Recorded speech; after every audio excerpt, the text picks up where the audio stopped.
Good afternoon. This is Dyke Hendrickson, and the show is Life Along the Merrimack. I am the host here at the show. I am the outreach historian for the Custom House Maritime Museum. We talk about the history and the health of the Merrimack River. My guest today is Ron Martino, an organizer of the group Storm Surge and an active environmentalist in numerous causes. Ron, welcome. Well, thank you, Dyke. Good to be here. It's good to be here on a snowy day. We came up, and I remember the blizzard of '78, actually, and that was a real blizzard. Around here is 3 feet of snow. But so we made it today. Ron, perhaps we can start by talking about Storm Surge. This is a community group that formed about a half dozen years ago. I think you were literally on the banks of the Merrimack River in Cashman Park for one of your early gatherings. Can you talk about Storm Surge and what your goals are with that organization? Well, I have to say I'm no longer on the organizing committee per se, but I'm a fervent participant and follower and so forth. I think Storm Surge has really established itself in a way as a citizen science organization. It's had something like, I don't know the exact number, Dyke, 28 major PhD level lectures, maybe more, regularly scheduled, well attended, a YouTube channel of its own, like your own podcast has a great YouTube presence. And they've become documentary evidence of what's going on. And it's covered the waterfront. Over the years, it's tended to get more towards erosion and Plum Island and property values, and people have focused on, what happens when a hurricane hits and that sort of thing. Part of my slight shift away from the core of that erosion part has been my interest in the river, because I grew up along the river up in Lawrence, and that's a big part of the story too. What about flooding? What about the Mother's Day storm, which you remember, and some things like that. So Storm Surge is terrific. They have a great coastal erosion coming up the 27th, I think, of December. Yeah. I may be wrong, but I think it's here at the community center.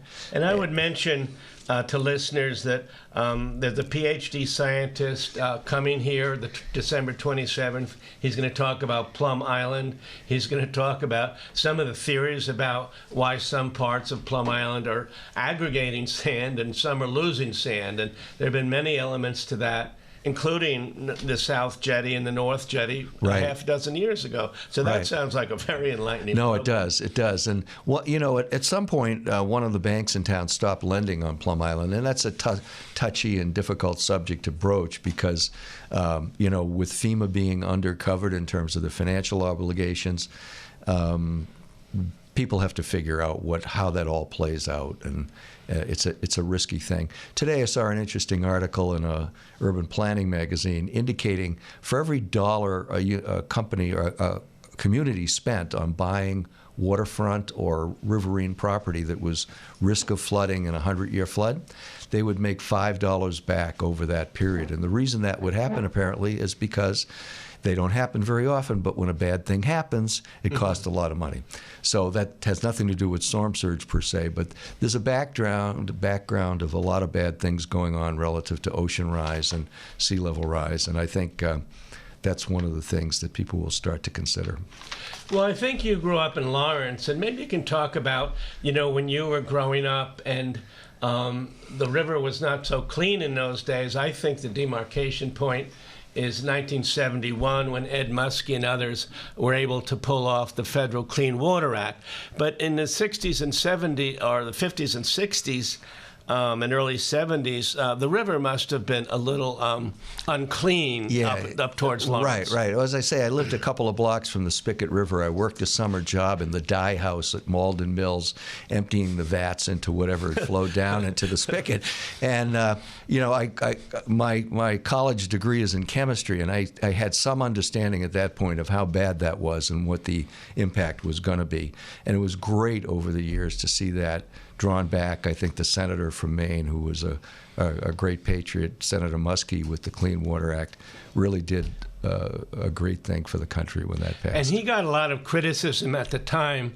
I was living in Maine in the 70s, and one of the things that he got a lot of blowback from was the paper mills up in the rivers, and they were significant polluters. And they said, we don't want to do this. It's going to cost us $100 million. And he was courageous, as you say. He went forward. Well, it's interesting. I had a paper mill experience of my own, Dyke.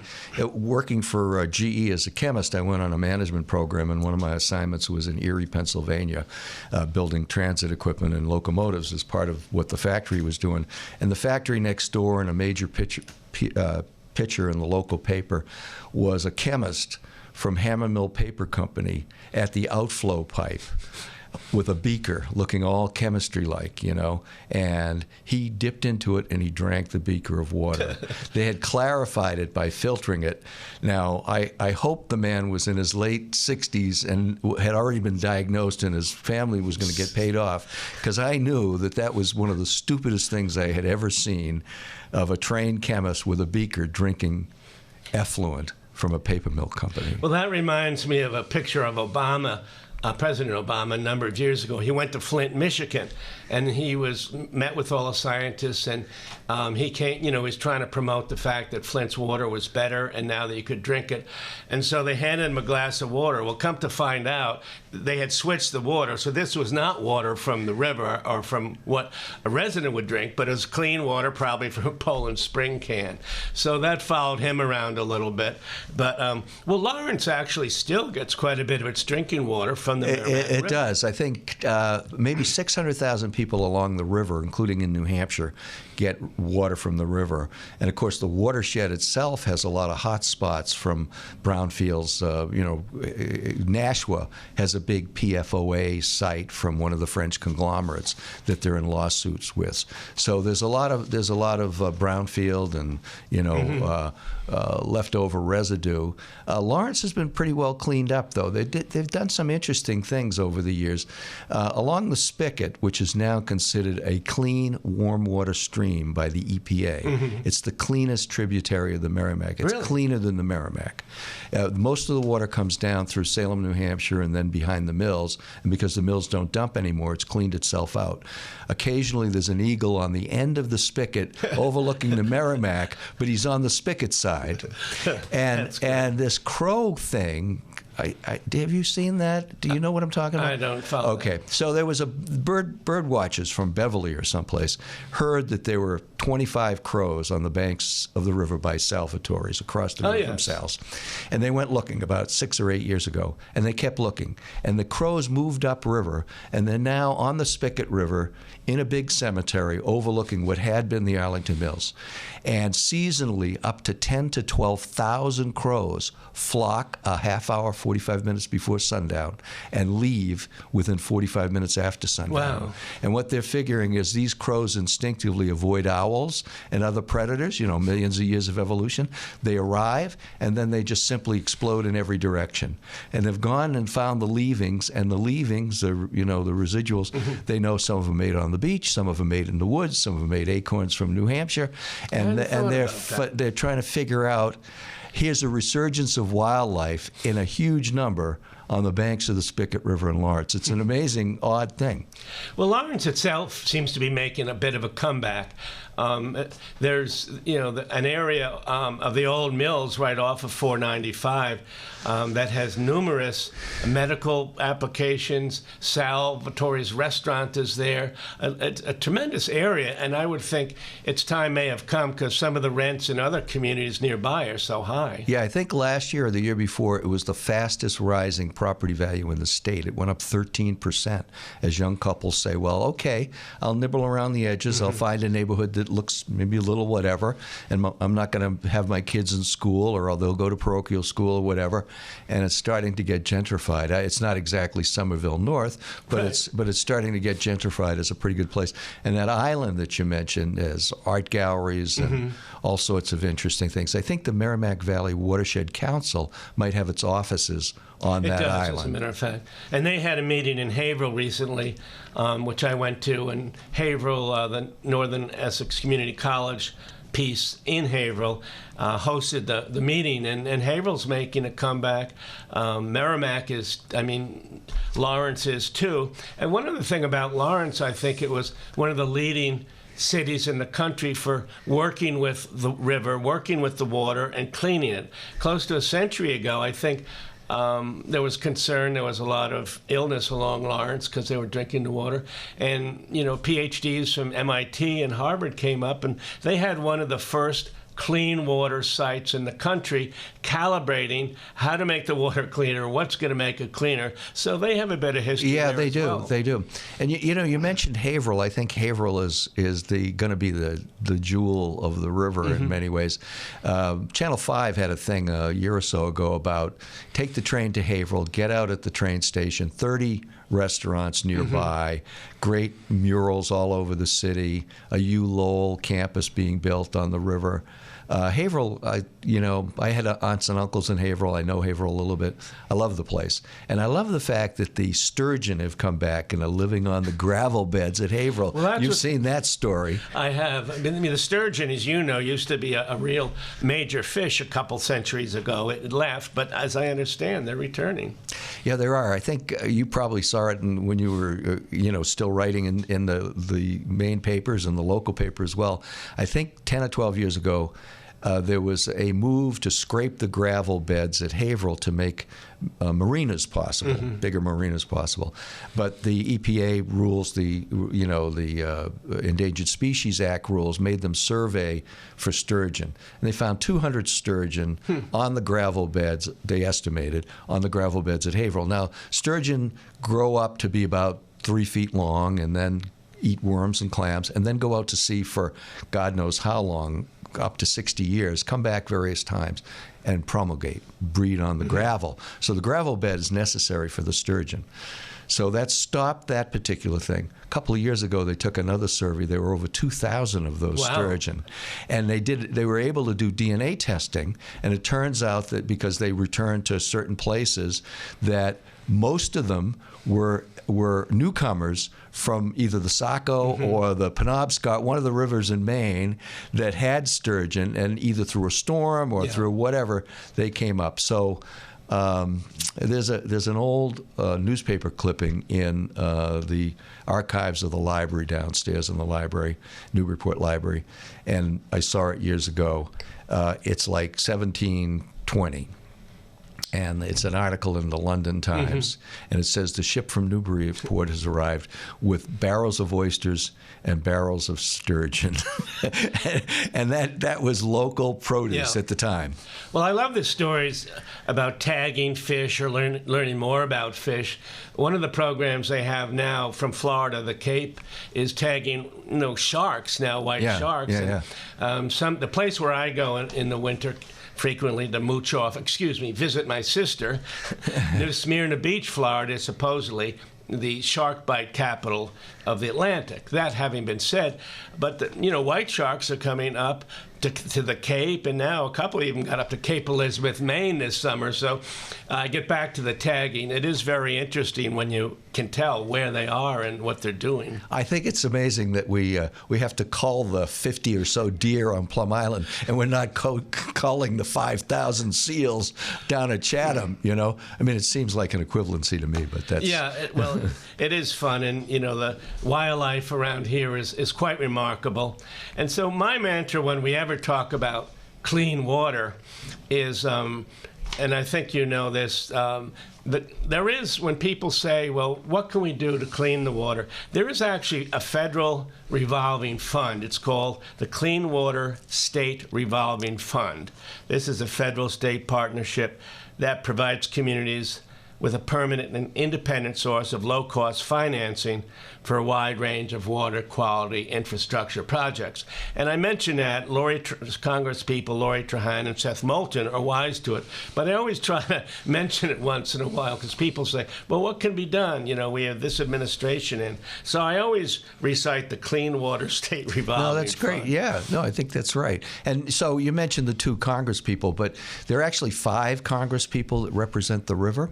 There's 2 in New Hampshire, and Catherine Clark in Concord's part of the river thing, because the Concord flows in, and the Nashua actually starts in Massachusetts, west of Lowell, and then goes up to New Hampshire before coming down and meeting the Merrimack. So there, somehow or other, the ability to cross, and I don't know whether this is the Congress people, the mayor, whoever, the two governors, need to have a river summit or something so that they're all on the same page with regard to these things.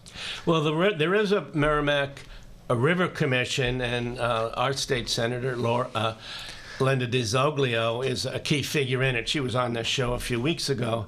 But you're right. Everyone's starting to talk about it. They're starting to move. But this is federal money, and perhaps we can access it at some point.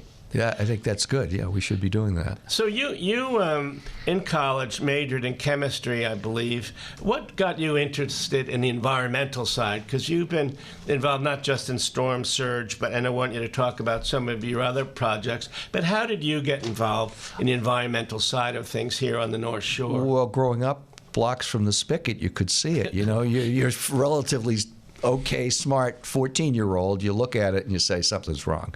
And then I started as a chemist, and then I worked in Malden Mills, and they were pretty well, you know, they were trying to do the right thing, but back within the lights of what was going on back then, that's what they did. They dumped the dye in the river, you know, and over the years, working for General Electric on a management program, I had a rotational assignment, you know, 6 assignments in 4 years, and I worked at the factory I referenced on Lake Erie.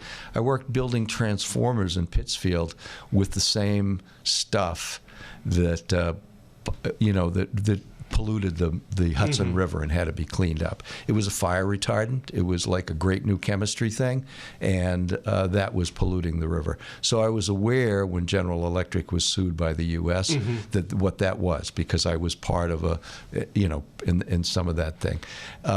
When I was growing up, or when I was in my early 20s, I guess, I started reading Rachel Carson. Oh, yes. And Rachel wrote her first monograph about the sparrows right here on Joppa. Really? Yeah. And Mass Audubon has the actual copy, which I had a chance to see. And she captured the sparrows and measured the... She was really a writer, but she would go to the scientists who were doing it, who could translate, you know, parts per billion into this is how bad the sparrow looks kind of thing, you know. And... yeah, so I've been interested for a long time. Since I've moved to Newburyport about 15 years ago, I was involved in what was at one point Seed and became Eco Collaborative, and then split off in a variety of ways. And that was very productive. And then, you know, things like the Green Expo got generated and participated in that. Solarize came along. The mayor and Molly Ettenborough and others got grants to solarize the city, and I was part of helping to market the Solarize thing. And then a number of us got together and started the storm surge thing. Lately, I've been mostly involved in starting a little Twitter magazine called Green Talk Daily. I've been doing it for about a year. Can you talk about that? Where would people find it? Well, on Twitter, and I'm at Ron Martino 4. As in Ron Martino for the environment, but Ron Martino number 4. But the title of it is Green Talk Daily. And it's evolved over the course of the year. It's environmental stuff. I started focused mainly on the river, and what I realized was you can't talk about one thing on the river without talking about everything. You know, it's the political makeup, yes, it's you know, the environment, the ecosystem, all of it, right? And so it's evolved a little bit to say there's a recognition that human culture interacts with original nature, and we're creating hybrid ecosystems. That's why there's a coyote in my backyard periodically, right? Here in Newburyport, right? Or turkeys on Lowe's. The turkeys have made a comeback. I think every motorist realizes that. Right, right. And when I worked in Pittsfield years ago that I mentioned, the first beaver had crossed back into the Massachusetts state line in western Mass. Wow. They had been extirpated in Massachusetts, and this is the early 70s. They had come back. There was some ponds being formed, and there was a state park that was around it. Now, you know, go to Amesbury and the road's flooded because there's too many beaver. But they're an important part of modulating the river ecosystem because they, you know, create these little ponds that store stormwater, buffer the floods, and so forth. So I guess I've been hobby horsing on this idea of how does human culture interact with this idea of original nature, and there are very few natural ecosystems anymore. Well, I live on spectacular Low Street, but we're fortunate because we have one of those very large fields behind us, which leads to more woods and fields. So we've had quite a few deer every summer. We have a lot of turkeys. We have coyotes. And so even on Low Street, we're seeing our fair bit of nature. But are we gaining yardage here, Ron, as we talk about things? And as a reporter for the Daily News, I covered many meetings of all stripes. Are we gaining yardage, do you feel, as we go forward in making progress in environmental improvement? Yeah, well, I would have said, 10 years ago, I would have said the environment's the problem. Now it's clear the climate's the problem. It's pants on fire time, Dyke. Mm-hmm. The fact that this 15, 16-year-old young Swedish woman, Greta, the fact that 300 kids showed up on Market Square or went to the State House, climate is the number one issue. And I think I'm waiting for someone in the presidential side of things to speak up and say, look, all of these things are important, but the biggest health threat is climate. Mm-hmm. The biggest financial threat is climate. The biggest job threat and opportunity is climate. So to me, we've got to do something. I think the State House has been dragging their feet. I think Speaker DeLeo and Senate President Karen Spilka, they seem like they do a lot of good work, and I know our local state rep and senator do. But whatever that hang-up is, whatever's going on with the gas tax, whatever's going on with excise taxes on diesel vehicles, whatever's going on with the tea, all of that stuff is business as usual. And it's no more business as usual because it is pants on fire time. Yeah. Well, I don't mean to preach, but it's a good point, and you answered the question. So this is Life Along the Merrimack. I'm Dyke Hendrickson, the host. I'm talking with Ron Martino, who is an environmentalist and very knowledgeable in the way things work around. What gains have we made, would you think? We talked about the sturgeons a little bit. I think the marsh here in the area, which is the largest marsh, incidentally, north of New Jersey, so that means the biggest one in New England. But that's doing better. There's more testing. There's more potential improvement. We're trying to do something about the green crab. But are we making gains in areas, even if they're small? I think we are, and it's kind of nature rebounding, and the industrialization has kind of gone away as jobs have moved elsewhere. And all of that is true. And I know the Ipswich Shellfish Company people came to the mayor at a meeting, and they told her that we could get 5 million oysters a year out of Joppa. Wow. if efforts could be made to clean it up a little. They could farm oysters there. They can now. They could grow them. The question is, would they be palatable with the pollution level and so forth? Now, I don't know that there's a what do you do to get there statement embedded in that, but I think it's come a long, long way. It really has. And Massachusetts, in spite of all my little nibbling around the edges, the governor and the State House have done wonders. Massachusetts has the best rating for solar power in the country. It has all of the right stuff. It's grown as rapidly as anybody. The mayor and the city has negotiated this great deal, 15% off electricity. I signed up the day I got it because we were in a condo. We couldn't put panels on the roof. The wind power is going to be the big economic driver, Dyke. The state has got great rules, probably only 80% there. There's great wind turf off the coast. Right. It's been leased out. It's already traded hands amongst big international players who want to develop it.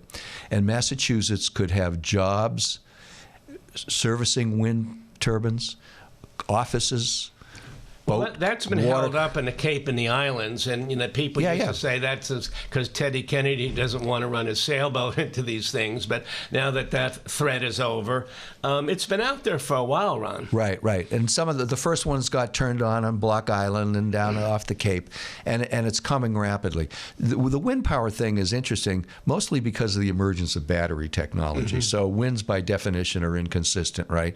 They blow most readily off the ocean, in the ocean, more steadily, but you still need some way of saving it, right? Because you need some other plant to make up the difference if it stops.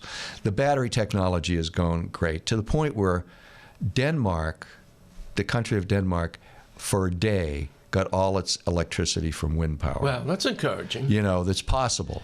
These things are big, they're giant, and so I think Massachusetts is going to be, for 3 reasons, Massachusetts is going to be an environmental gem. One is the solar power thing is spot on. 2 is the wind power is spot on. And 3 is we could be the Saudi Arabia of water. We haven't talked about water being a scarce thing, scarce resource around the world. Global warming means things are drying. We have the mountain, the river. We have the perfect place. If we clean up water, Newburyport could be bottling water. We could be the Poland Springs of water, not in single-use plastic bottles, but yeah, right. in other ways, because I think it's a great opportunity. This is probably 15 years out there, but I'm really optimistic, Dyke, that if the feds get it right, Massachusetts, Newburyport, local area could really do Could be pretty a well leader. with it. It's true. Well, one thing that's happening on our waterfront in Newburyport, they're thinking about putting a Waterfront West on there. That's between Michael's Harborside and the Old Black Cow, about a 5-acre parcel. Now, that's been out there for a couple of years. But I wonder about that because that used to be considered low-lying area. I think it was reclassified a few years ago. It used to be considered kind of polluted or brownfield. I don't know if you followed that, but is that moving forward, Ron? Do you think we'll see 100 or 200 condos there? I don't know if it's moving forward. It's hard to tell, from the mixed signals you get. But I'd like to compare it to the thing that got turned down in Salisbury a year or two ago. You remember there was a big condo wanted to be built on the southbound side of Broadway in Salisbury. And one of the things that was an issue was if the developer built those, it was nowhere near the scale of the one proposed for Waterfront West. If they built them and turned them over to a condo association, once every 50 years it would be wiped out. Once every 100 years it would be, and no condo association would be able to handle it. Right. People wouldn't be able to pay their dues on some assessment, and the town of Salisbury would be tagged with the money. So I'd ask the question: what happens if it's built, it's sold, it's occupied by 200 and whatever condo owners, and then there's major damage? Are the condo owners going to pay that? Can they pay $1 billion or $500 million? Not going to happen. So I think, to me, I love the idea. I'm an urbanist. I like the idea. I love the designs. I think it's not a bad idea. At a core level, it's not a bad idea. But I think the city has to assure itself it's not going to be a liability when the 50 or 100-year storm comes. 100-year storms, 50-year storms are confusing to people because they say, okay, we're not going to get another one for 100 years. No, that means every year you got a 1% chance of getting a storm, right? And in the last 5 or 6 years, we've had 3 50-year storms. So it's kind of like one of those things where maybe science communication has to improve itself when it talks about that stuff. Well, it's always nice to speak to someone knowledgeable, Ron. And I'm speaking with Ron Martino, a local environmentalist. And as we go forward to the next year, Ron, what do you look forward to as good things that could happen? You mentioned a few things already: wind power, solar power. Those are good things.